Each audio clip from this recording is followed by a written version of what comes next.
Rapide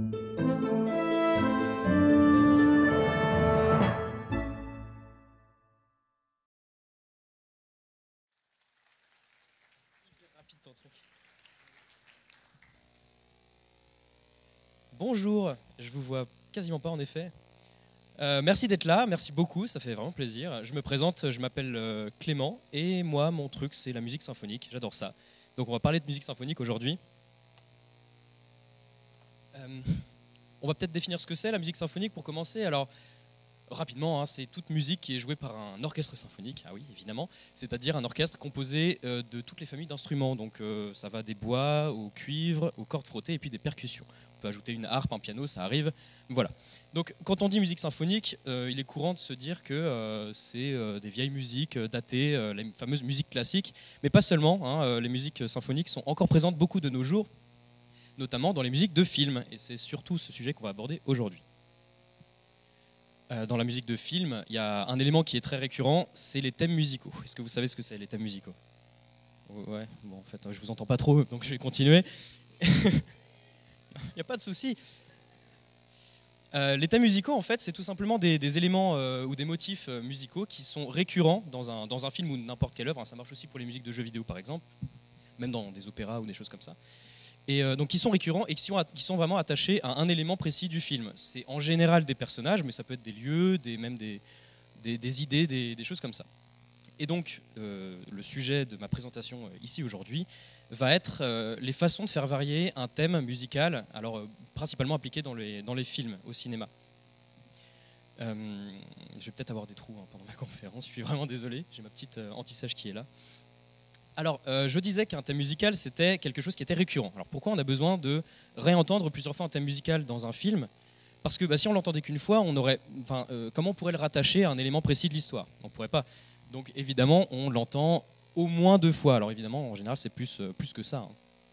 Et donc, du coup, vu que le thème musical, c'est un élément récurrent, si on l'entendait tout le temps jouer de la même manière, ça poserait 2 problèmes. Déjà, ça serait chiant, hein, parce que c'est ennuyeux d'entendre tout le temps la même chose. Et surtout, si on entend tout le temps la même chose, ça trahirait un manque d'évolution dans notre histoire. Et alors surtout si le thème est rattaché à un personnage précis. Hein, ça trahirait un manque d'évolution psychologique, par exemple. Et puis surtout, on aurait l'impression de voir tout le temps la même scène. Je pense que vous êtes d'accord. Enfin, en tout cas, moi, je suis d'accord avec moi-même, c'est le principal. Alors, pour éviter cet ennui et pour éviter cette idée de manque d'évolution, il est important de faire varier ce thème, toujours en gardant le même matériau de base, pas forcément la même mélodie, mais en tout cas en la faisant changer, et puis en faisant varier par exemple l'accompagnement. Hein, je rappelle qu'on parle de musique symphonique, qui est jouée par tout un orchestre. Et alors, le but de ma présence ici, c'est de montrer toutes les manières, alors pas toutes, mais des manières possibles de faire varier un thème. Alors déjà, je commence par vous présenter un premier exemple tiré de la musique de film. Je vais vous faire entendre un thème musical qui provient du film Stargate, qui est joué de 3 manières différentes. Et vous allez vous rendre compte que même si c'est pas la même musique du tout, c'est très varié, on reconnaît quand même le thème. Alors est-ce que la télécommande marche? Oui.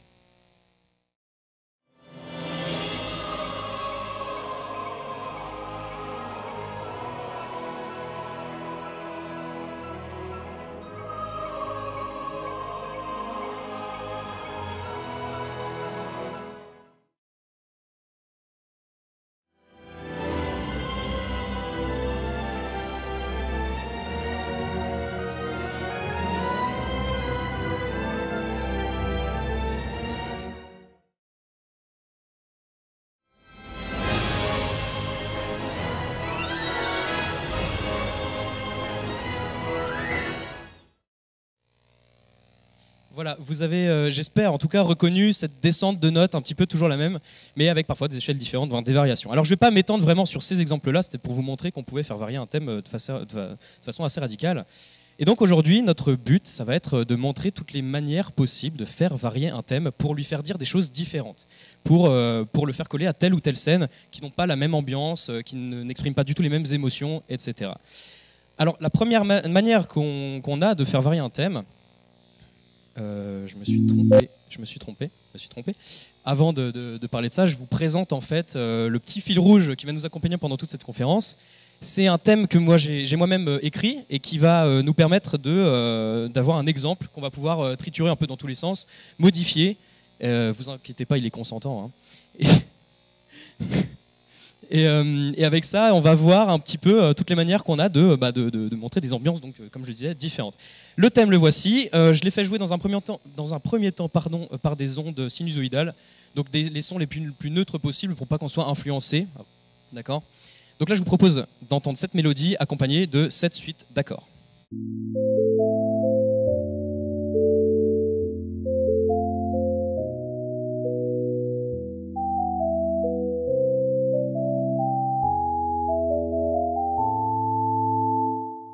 Bon, un petit peu trop d'aigus, ça grésille, mais c'est pas grave. Voilà, je vous préviens tout de suite qu'on soit clair. Ce thème, vous allez franchement en manger, parce que vous allez l'entendre au moins 15 fois. Évidemment, même si on le fait varier dans tous les sens, ça va être toujours un petit peu le même thème, évidemment, vous avez compris le principe. Je vais vous le faire entendre une deuxième fois, parce que bon, les ondes sinus, on va peut-être pas s'amuser avec beaucoup. Je vous propose une autre version, alors exactement la même mélodie, les mêmes notes, les mêmes accords, mais jouée cette fois par des violons pour la mélodie et un piano pour les accords.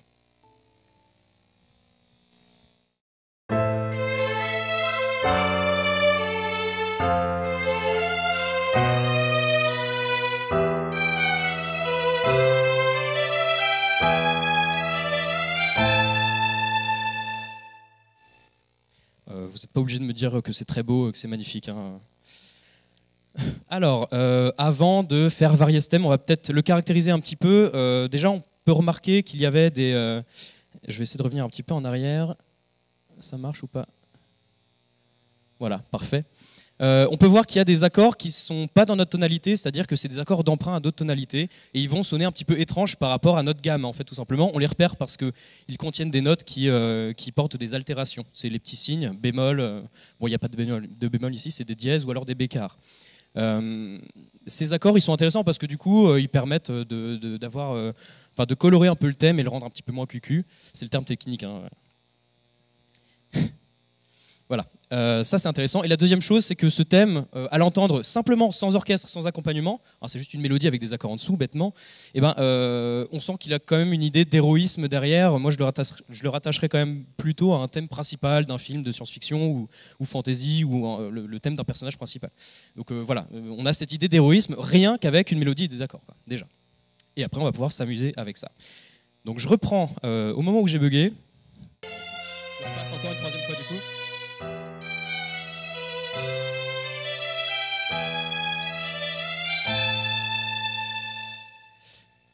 On va pouvoir s'amuser avec l'écriture de ce thème-là. Donc changer la mélodie, changer les accords qui sont en dessous, ou alors les deux en même temps aussi, et même pourquoi pas changer le rythme de cette mélodie-là, en gardant les mêmes hauteurs de son. Alors, on va commencer par s'intéresser à la mélodie elle-même. Un thème musical, on peut le reconnaître rien qu'en entendant les accords qu'il compose, sans mélodie. Je suis sûr que si je vous passais par exemple les accords du thème de Dark Vador, la fameuse marche impériale, vous la reconnaîtriez immédiatement, même si on n'a pas la mélodie culte par-dessus. Et donc c'est ça qui est intéressant, en reconnaissant les accords, on sait de quel thème on parle. Alors, je vous propose d'écouter un thème qui provient des films Star Trek, les récents là. Vous avez un thème principal qui est joué avec une certaine mélodie et avec une certaine grille d'accords en dessous. Et vous avez une deuxième version qui est entendue parfois dans les films, qui n'a pas du tout la même mélodie, mais qui garde les mêmes accords. Et on reconnaît quand même le thème, même si la mélodie n'est pas la même. Donc on écoute les deux extraits tout de suite.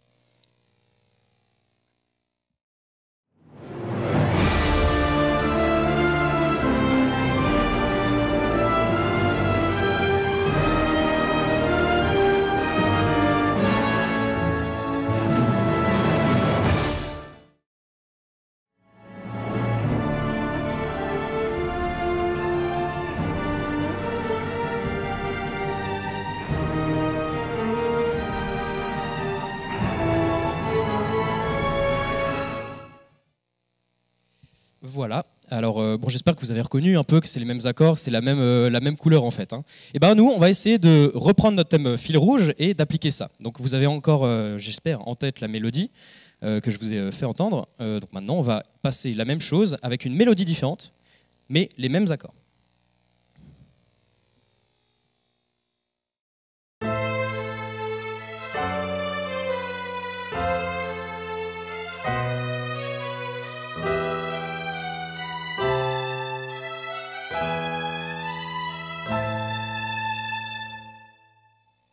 Voilà, c'est plutôt sympa. Avec ce procédé, on peut déjà lui faire dire des choses différentes à ce thème.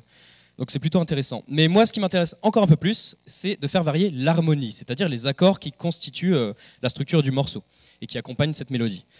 En harmonie, on peut faire plein de trucs, c'est vraiment génial. Et un des points clés qu'on peut modifier, c'est le mode de notre thème. Alors, est-ce que vous avez déjà entendu parler du mode majeur et mineur? Ça vous rappelle quelque chose, ça?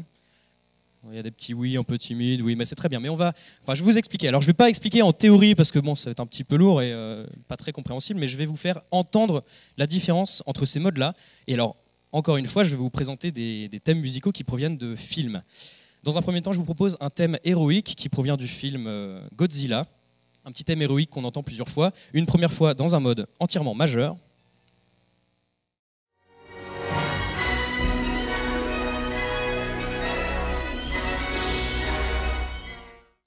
Et dans sa version mineure.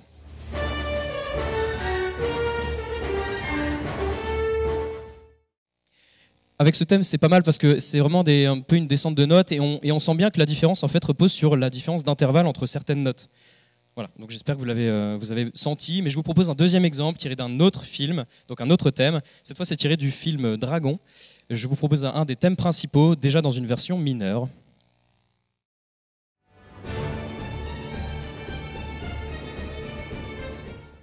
Et maintenant en majeur.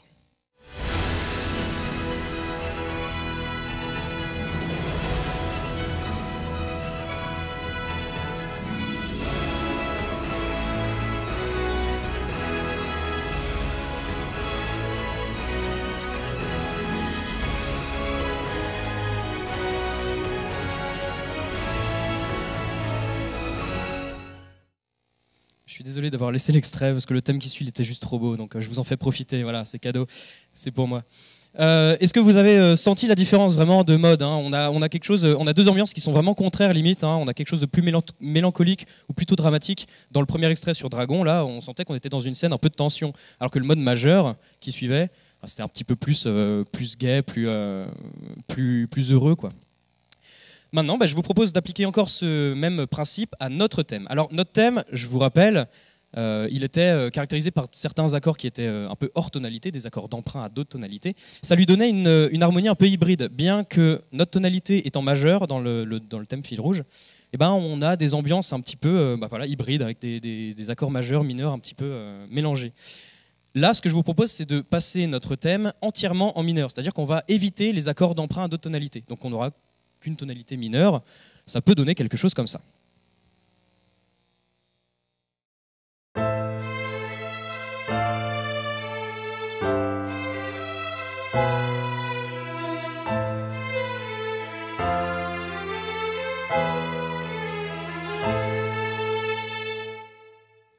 Je pense que vous sentez bien la différence. Maintenant, on va aller encore un petit peu plus loin, on va rester en mineur, mais j'ai poussé le trait pour essayer de donner à ce thème un aspect beaucoup plus tragique, beaucoup plus dramatique. Et alors comment je vais faire ça? Je vous montre juste la partition avant de la lancer. J'ai ajouté des accords de septième. Alors c'est les accords qui ont 4 notes. Vous les voyez ici et là. J'ai un pointeur laser, attendez. Il est là.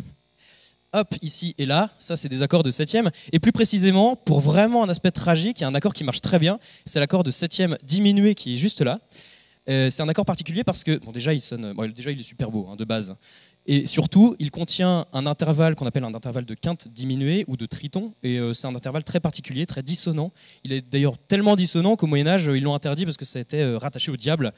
Donc voilà, il a un effet très particulier et l'impression de froideur qu'il laisse dès le début du thème va nous rester jusqu'à la fin. Pour vraiment insister sur l'aspect dramatique aussi, j'ai allongé le tempo pour qu'on sente une ambiance un peu de dépression, quoi.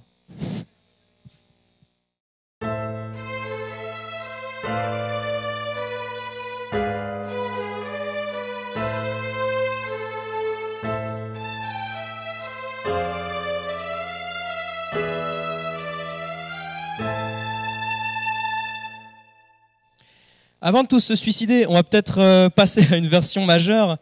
La version majeure, donc du coup, là, on va transformer notre mode. On passera du mode mineur au mode majeur et ça va être tout de suite beaucoup plus joyeux, je vous rassure.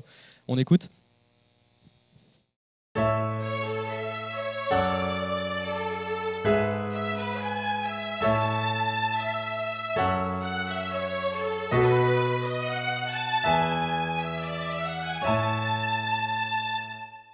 Voilà, là c'est sympa. Là on sent les petits oiseaux, c'est cool.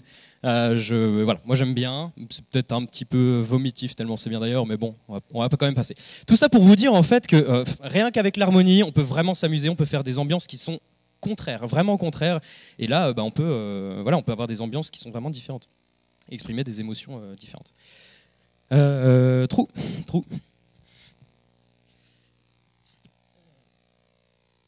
Oui, voilà. C'était rapide. Donc ça, c'est des différences dans les accords, dans l'harmonie, donc dans la hauteur des sons.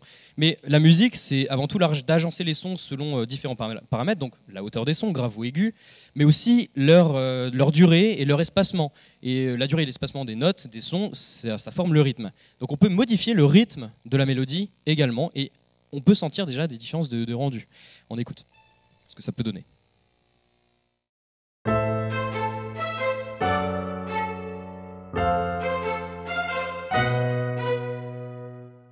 Là, on voit qu'on a une mélodie qui est un petit peu... certaines notes ne tombent pas sur les temps, on a vraiment des petits décalages comme ça, et on sentirait presque une idée comique derrière, en tout cas c'est mon ressenti. Vous pouvez toujours avoir le vôtre, et c'est ça qui est intéressant en musique. Donc voilà, encore une manière de faire. Alors évidemment, là, c'est pas une version comique du thème, parce que évidemment, il faudrait l'orchestrer, il faudrait rajouter des choses, notamment changer les instruments qui le jouent. Mais d'ailleurs, on en reparlera plus tard, à la fin de la présentation. Maintenant, j'aimerais passer à une seconde partie, qui va être... Non, pas encore. J'ai oublié de vous présenter une version comique en fait du thème du Seigneur des Anneaux. Le thème des Hobbits plus précisément. Alors là c'est très drôle, vous allez voir.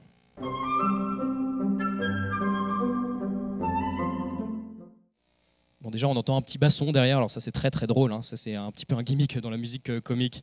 On en reparlera aussi. Voilà. Bon, c'était un petit exemple tiré de la musique de film que j'avais oublié, excusez-moi. Voilà. Maintenant, normalement, je passe à la seconde partie, qui concerne l'accompagnement. Parce que je vous rappelle qu'on parle de musique symphonique et qu'il y a rarement qu'une seule mélodie qui est jouée à la fois. Il y a toujours un accompagnement derrière, il y a toujours plein d'instruments qui peuvent considérablement augmenter les possibilités de variation. Et donc c'est ce qu'on va voir maintenant. Déjà, comment on peut faire pour faire varier ce thème en gardant la structure de base, donc en gardant la même écriture. On peut décider de faire jouer l'accompagnement et même la mélodie par certains instruments précis. Et rien que le timbre des instruments va pouvoir jouer. Donc je vous propose d'écouter notre thème fil rouge, joué entièrement par des cordes. Donc la mélodie sera jouée par des violons et le reste des cordes jouera l'harmonie en dessous, donc les accords.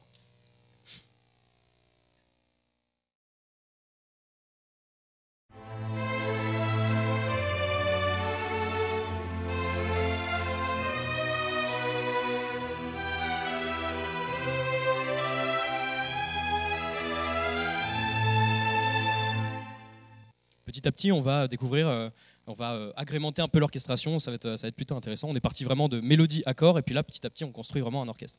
Donc là, c'est la version que avec des cordes. On a quelque chose d'un peu ample, d'un peu avec de l'émotion, quoi. On sent qu'on peut faire des choses cool à ce niveau-là. Mais on peut décider de faire jouer le thème entièrement par des cuivres, et ça donnerait un rendu différent.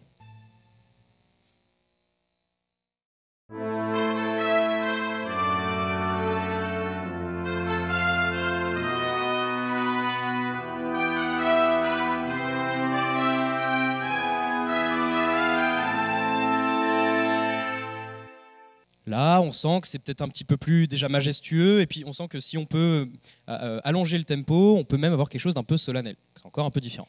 Dernière section instrumentale qu'on peut exploiter, ce serait les bois.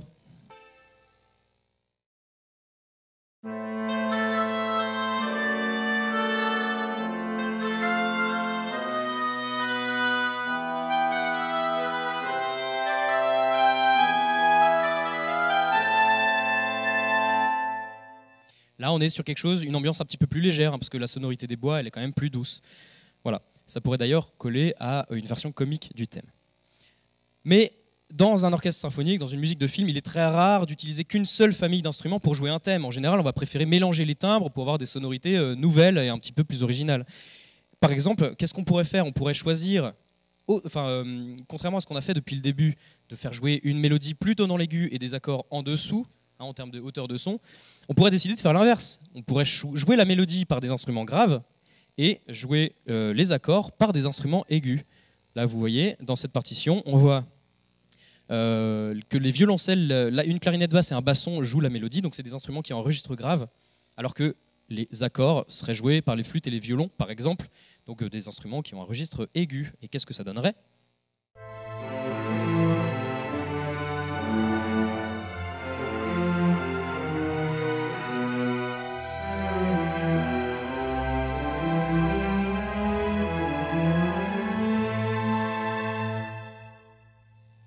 Ça va, il vous ennuie pas trop ce thème?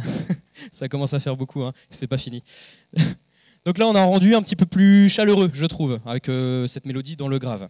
Je vous propose d'écouter un exemple que j'ai pioché de la musique de film, dans le film Star Wars, Le Retour du Jedi. J'adore Star Wars, j'adore John Williams surtout. On a une version le thème même de l'empereur Palpatine, le grand méchant, qui est joué un petit peu comme ça. Donc on entend la mélodie qui est chantée par des voix d'hommes dans le grave, doublée avec des cordes graves. Et par-dessus, on peut discerner, donc tendez l'oreille, on peut discerner les accords joués par les bois, donc dans l'aigu.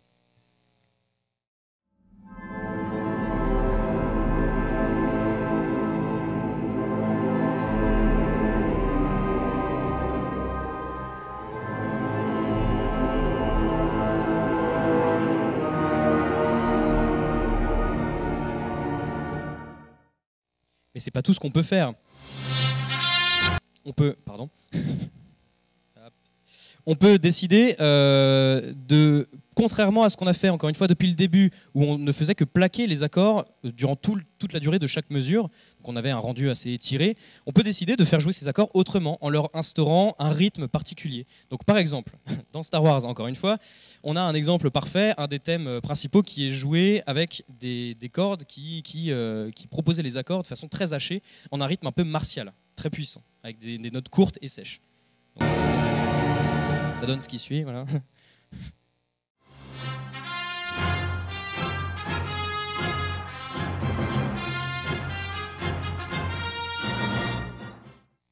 Je sais que c'est frustrant de couper ce genre d'extrait. Moi, ça me frustre, hein, mais je m'en moque, je peux les écouter chez moi. Donc voilà, vous avez entendu ces grands coups secs de cordes. Alors j'ai essayé de faire un petit peu le même genre d'orchestration sur mon thème, sur notre thème, hein, c'est à nous tous, notre thème fil rouge, avec donc des cordes qui vont marquer les rythmes, enfin un rythme particulier, un rythme un petit peu martial, et ça donne ça.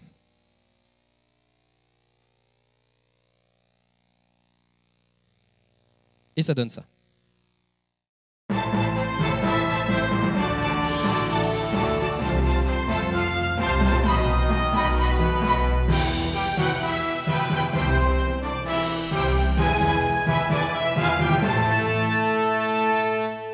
Là, on commence à avoir une orchestration un petit peu plus fournie, hein. On s'approche d'un vrai thème orchestral. D'ailleurs, celui-là, il pourrait être complètement pris dans la musique de film. Voilà. Alors, c'était pas censé être une vanne, hein. Mais je vous remercie, j'ai rigolé, donc ça va. Donc ça, c'est une possibilité, mais on peut encore s'amuser différemment avec l'accompagnement. Je peux vous proposer une autre version où on aurait plus d'accords plaqués, enfin on n'aurait plus vraiment les accords définis tels quels, mais on les ferait jouer par une façon un petit peu détournée. Là ici par exemple, j'ai écrit une ligne à la harpe qui fera un petit motif. Ce motif est constitué des notes de nos accords, donc l'harmonie reste présente, on a toujours les mêmes accords au final, mais ils ne sont pas clairement indiqués. Donc avec ce motif de harpe, on peut décider de faire jouer la mélodie par ici un corps, corps, flûte et clarinette pour avoir un son un peu doux. Les basses, on peut décider de changer le rythme des basses aussi, et puis enlever les contrebasses pour avoir un rendu un petit peu moins lourd dans le grave, et uniquement se concentrer sur les violoncelles, qui joueraient donc un rythme différent. Et même pour avoir un rendu encore plus léger, le violoncelle pourrait jouer en pizzicato, c'est-à-dire au lieu de frotter des cordes avec l'archet, on pourrait les jouer en les pinçant, et donc ça donnerait cet effet-là.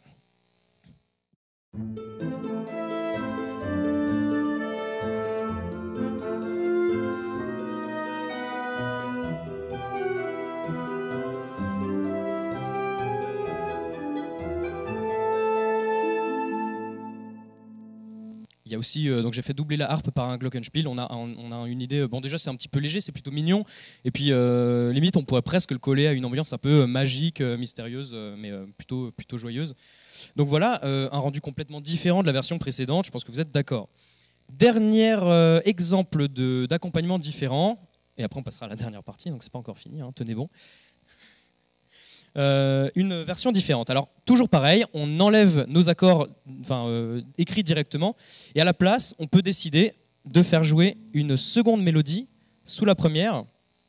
Ici, par exemple, la mélodie principale serait donc jouée par les trompettes et les violons, et les corps, les violoncelles et les altos joueraient une deuxième mélodie, inédite, qui utiliserait encore une fois les notes de nos accords. Donc, encore un rendu différent.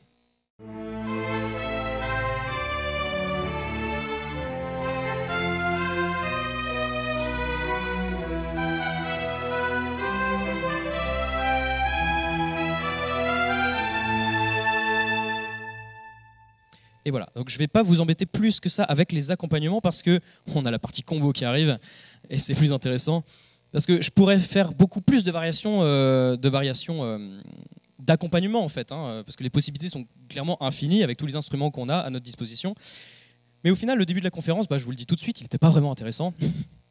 Parce que je ne sais pas pourquoi je dis un truc comme ça. Je me mets la pression tout seul. Non mais c'est vrai, parce qu'en fait, toutes les modifications qu'on peut apporter à notre thème, indépendamment, elles n'ont pas vraiment de sens. On ne peut pas tirer grand-chose de nos thèmes. Alors si, peut-être la version avec le petit glockenspiel là, et la harpe, qui était plutôt mignonne, qui pourrait s'appliquer tel quel à un élément, à une scène précise. Mais ce qui est intéressant, au final, c'est de combiner les différents types de variations. Alors, modification de mélodie, modification d'harmonie, modification de tempo, de timbres instrumentaux, d'accompagnement, et choisir les bonnes modifications pour pouvoir construire un thème qui correspondrait vraiment à quelque chose de précis, lui faire dire des choses qu'on veut, alors lui donner, on va dire, l'émotion qui colle à la scène, etc. Voilà. Donc, dans cette partie-là, je vous propose d'entendre une suite de différentes orchestrations de notre thème Fil Rouge qui piocheront un petit peu dans tous les exemples de variations qu'on a vues depuis le début. Et c'est comme ça qu'on va construire donc un thème qui vraiment aura un sens. La première variation que je vous propose d'entendre, c'est une variation qui va coller à notre version de base. Rappelez-vous, le thème sans orchestration. Oui, non, mais ça fait peur, mais je vais expliquer, vous inquiétez pas. Je vous vois souffler. Enfin, je vous entends souffler. Donc je disais que notre thème, sans orchestration, juste avec une mélodie et des accords, ça faisait un petit peu héroïque. Donc là, je vous propose une première version qui est complètement héroïque, d'accord, une façon possible d'orchestrer de façon héroïque. Donc là, on aurait notre mélodie jouée, encore une fois, par les trompettes et les violons pour avoir un son très éclatant, très brillant. Le reste des cordes, ici, pourrait jouer un rythme régulier, entraînant, ça collerait bien à cette idée d'héroïsme. Et puis bon, je vous ai mis des timbales, évidemment, parce que ça pète. Voilà. Au niveau des basses, rien à dire, c'est la basse. Voilà. On écoute.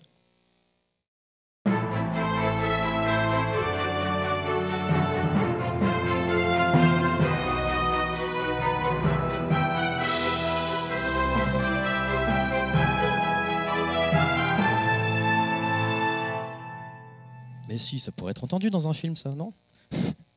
Bon, par contre, ce qui est amusant, c'est très amusant, moi je rigole tout seul, c'est qu'on peut faire des choses qui n'ont rien à voir avec ça. Dans cet exemple-là, donc deuxième variation possible, on peut entendre notre thème, toujours notre thème, mais qui est dans un style plutôt inquiétant, plutôt suspense, et limite effrayant, un film d'horreur. Comment je donne ce rendu?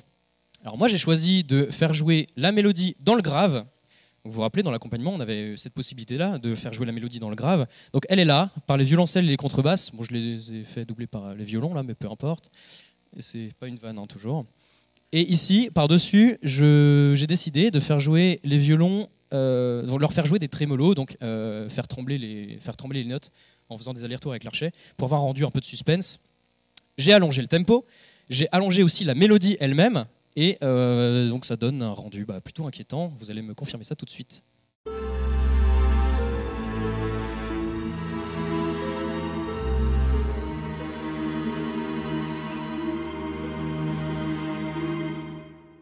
Évidemment, c'est pas tout. On avait aussi modifié certaines notes pour obtenir des dissonances, parce que les dissonances, ça fait peur.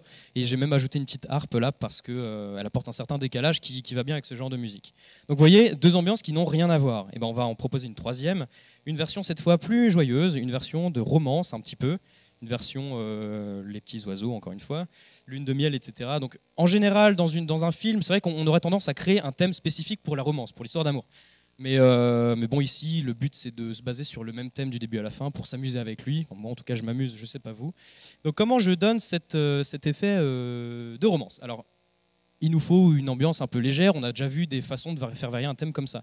La mélodie, elle pourrait être jouée par des bois ici qui ont une sonorité douce, hein, donc ça collerait bien, doublée par des violons qui expriment très bien les émotions, hein, donc ça serait parfait. On peut donner un côté moelleux. J'ai l'impression de faire de la cuisine, mais c'est un peu ça, hein. La cuisine, c'est aussi un art comme la musique. Donc un petit rythme là aux flûtes. Les flûtes, c'est léger, c'est mignon. On a aussi un autre motif joué ici par la harpe. La harpe, c'est doux, c'est un peu scintillant, c'est sympa. La basse serait assurée que par les violoncelles ici. Donc on enlèverait les contrebasses pour pas que ça soit trop lourd, encore une fois. Cette fois, les violoncelles ne jouent pas en pizzicato, hein. Bon là, ça marche bien aussi avec l'archet. Et pour finir, parce que j'adore les cordes d'harmonie, parce que c'est super beau, on va coller une petite deuxième mélodie par-dessus la première, ou par-dessous plutôt, comme j'avais présenté en fait dans les types de variations possibles d'accompagnement. Et avec tout ça, on aura un rendu un petit peu léger, un petit peu lune de miel. Je vous propose d'écouter tout de suite.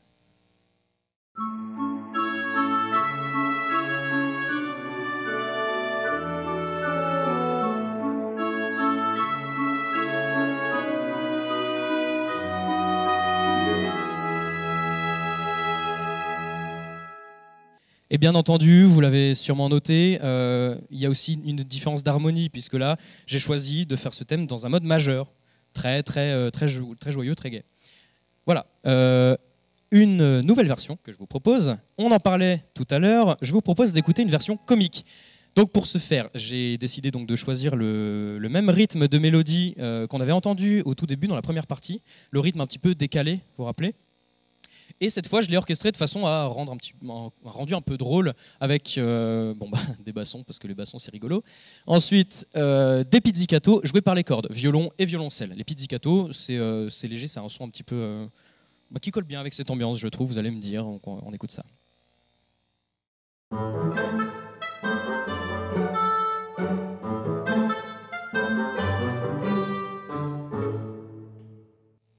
Voilà. On a bien rigolé. Bon, évidemment, c'est une question d'ambiance. Hein. Vous vous rappelez l'extrait du Seigneur des Anneaux, hein. C'est une ambiance comique, quoi. On n'est pas là. Enfin, c'est pas la musique qui est censée nous faire rire, mais ça colle bien avec ces notes courtes, des grands silences entre les notes. En général, ça marche plutôt bien. Et puis donc j'ai rassurez-vous que c'est bientôt fini. Encore une fois, vous allez entendre mon thème. Je vous propose de finir en beauté, de finir avec le summum de la variation thématique, avec une variation qui pourrait coller à une ambiance très grandiose, limite divine, limite sacrée en fait.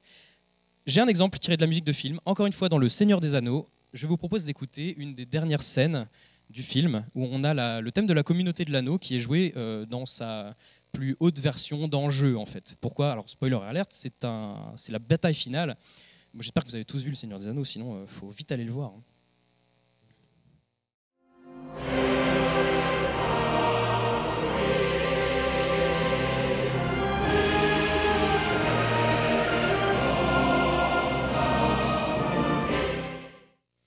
Moi, je sais pas vous, mais j'ai envie de partir à la bataille avec eux, c'est dingue. Le pouvoir de la musique. Donc j'ai appliqué ce type d'orchestration à notre thème fil rouge. Et donc je vous montre la partition tout de suite. Alors comment on peut apporter ce genre de rendu ? Déjà, la mélodie, un truc qui pourrait être cool à faire, c'est de la faire jouer par les premiers et seconds violons. Hein, dans un orchestre, on a deux parties de violon qui ne vont pas tout le temps jouer la même chose. Alors ici, on va leur faire jouer la mélodie. Les premiers violons au-dessus des seconds, hein, ils vont faire la même chose, mais une octave en dessous, les seconds violons. Comme ça, on aura un rendu assez ample. On peut aussi allonger le tempo pour vraiment baser une ambiance imposante, tout simplement. Quelque chose de grandiose. On peut également éviter les accords un petit peu qui nous éloignent de notre tonalité pour avoir un rendu un petit peu plus droit, plus stable. Bon, on a les accords qui seraient plaqués, encore une fois, par les cuivres. Et puis surtout, on peut utiliser une percussion qui marche du tonnerre dans ce genre de cas, c'est les cloches tubulaires, voilà, qui vont ponctuer certains temps. Les cloches tubulaires, ça a un rendu qui n'est pas du tout subtil, qui évoque évidemment les cloches d'église. Donc cette variation du thème n'est pas forcément applicable à une scène qui correspond à un enjeu religieux, hein, mais c'est vraiment une idée de sacré. Donc les cloches tubulaires marchent bien. Et évidemment, l'élément qui permet vraiment d'assurer ce type de variations thématiques, ce sont les chœurs que vous avez évidemment entendus, je pense, dans l'extrait précédent. Les chœurs qui vont compléter l'harmonie, l'enrichir et qui vont rendre le truc juste grandiose. Donc voilà, je vous fais écouter le résultat.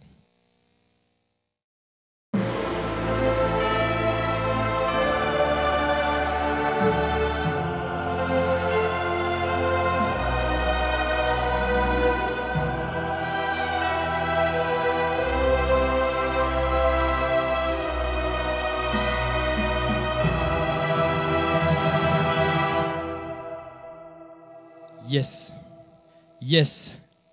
C'est la conclusion. Alors voilà, tout ça pour vous dire que en musique, on peut vraiment s'amuser, on peut faire beaucoup de choses. Et je vous ai présenté vraiment un échantillon minime de tout ce qu'on peut faire en modifiant différents paramètres, l'harmonie, la mélodie, le rythme, etc.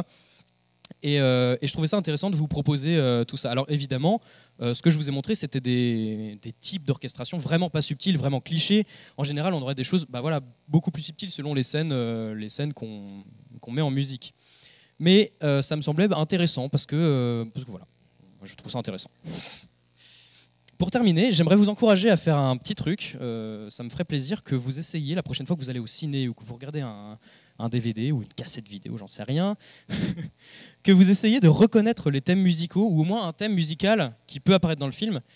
Et quand vous arrivez à faire ça, essayez de le repérer à chaque fois que vous l'entendez et repérer les différentes variations qu'il a. Parce que moi, c'est quelque chose que je trouve intéressant. Donc j'aimerais bien que les gens essayent de penser à ça, de penser à la musique dans un film qui a vraiment tout le temps un sens. Donc ça pourrait être intéressant. Alors, c'est pas forcément facile de nos jours parce que malheureusement, les blockbusters actuels perdent un peu cette idée de thème musical, alors soit parce qu'ils sont de plus en plus discrets dans le film, soit parce qu'ils sont complètement inexistants, et bon, c'est plutôt dommage. Mais vous avez toujours la possibilité de regarder d'autres films, notamment les films dont j'ai passé des extraits.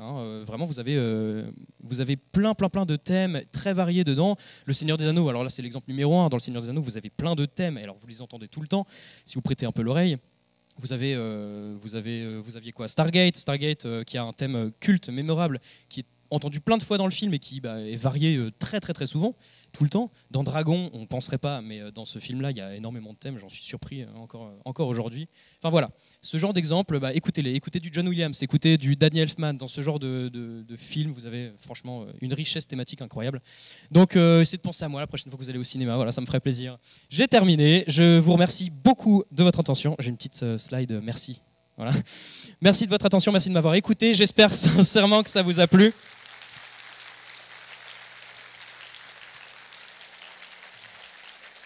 Merci. Merci. Du coup, moi, je vous dis à tout à l'heure. Normalement, on se revoit. Et puis, je vous souhaite une bonne fin de conférence. Et avant, j'aimerais remercier évidemment très fort l'équipe de l'association Conférence qui m'a invité ici. C'est vraiment un honneur d'y être. J'espère que je ne les ai pas déçus. Merci à vous. À tout à l'heure.